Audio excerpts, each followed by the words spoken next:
There are people controlling every decision you make. You've never met them. Most of them don't even know you exist. And yet right now they have more say over your life than you do. I'm not being dramatic. I'm going to prove it to you. Think about the last time you didn't say something you wanted to say. Not because it was wrong. Not because it would hurt someone. But because of how it would look. How they'd react. What they'd think. There's a specific name for the thing that stopped you, and it's been shaping your entire personality since you were about 5 years old. We'll get to that, but first I need to show you how deep this actually goes. You know what the biggest lie in self-help is? Just stop caring what people think, as if you could. As if you could decide that tomorrow morning and it would stick. People who give that advice have never actually tried to apply it. Because caring what other people think isn't a personality flaw. It's a biological feature, and it was installed in you before you had any say in the matter. Here's what actually happened. About 100,000 years ago, your ancestors lived in small tribes of around 150 people. Being rejected by the tribe wasn't embarrassing.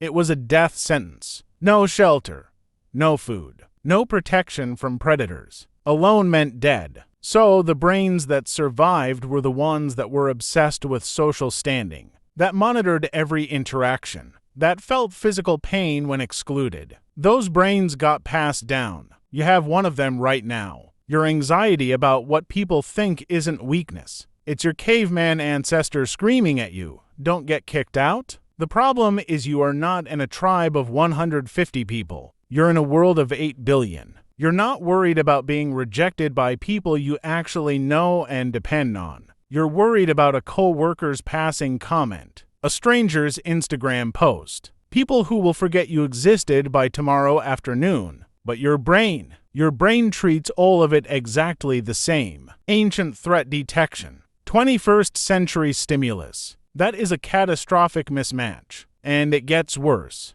There's a phenomenon psychologists call the spotlight effect. In 1999, Tom Gilovich at Cornell had college students put on a Barry Manilow t-shirt, yes, specifically Barry Manilow, and walk into a room full of strangers. The students estimated that about 50% of people in the room would notice and remember the embarrassing shirt. You know what the actual number was? Fewer than 25%. The observers were too busy thinking about themselves to even register the shirt. This happens constantly. That awkward thing you said 3 years ago that you still replay at 2 a.m. The other person forgot it within 48 hours. The opinion you're managing right now, desperately, with every word you choose. The audience watching that opinion isn't nearly as large as your brain is telling you. Now forget everything I just said about the spotlight effect for a moment, because there's something even more disturbing under all of this. The strangers running your life aren't even real. There's a concept called the imaginary audience, originally described in adolescent psychology, but it doesn't go away when you grow up. It just gets quieter. The imaginary audience is exactly what it sounds like. A crowd of judges that lives in your head, not real people, not their actual opinions, your simulation of their opinions. A mental model you've built, usually based on the harshest version of every person you've ever met, that you perform for constantly, even when you're completely alone. You've edited a text message for 20 minutes for a crowd of one person who wasn't even going to read it that carefully. You've rehearsed a sentence in your head before saying it, not because you were nervous, but because the judges were watching. You've made career decisions, relationship decisions, and financial decisions based on the verdict of a jury that doesn't exist. This isn't metaphor.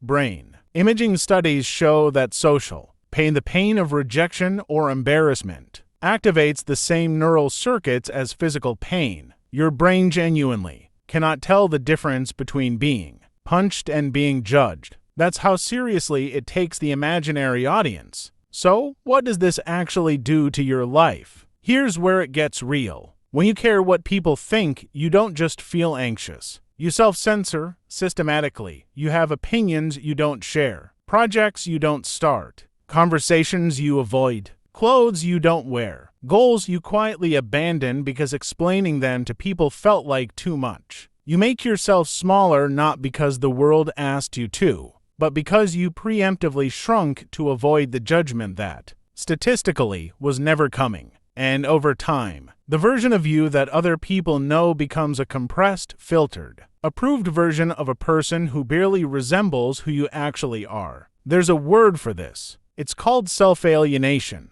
And the cruel irony is, the more you manage your image, the more you lose track of who you actually are. Because you're so focused on the output, how you seem, that you forget about the input, what you actually want, think, and feel. You become a very good actor playing a character you never auditioned for, and the performance never ends. You're performing right now, even reading this. There's a version of you watching yourself process this information, wondering if you're the kind of person this applies to, or the kind of person who's above it. That's the imaginary audience. It never leaves. So, what do you actually do about this? Not stop caring, that's not possible, but something more specific. The answer isn't to care less. It's to care deliberately. There's a framework I keep coming back to. It's brutal in its simplicity. Before you let someone's opinion, real or imagined, influence your behavior, ask yourself 3 questions. 1.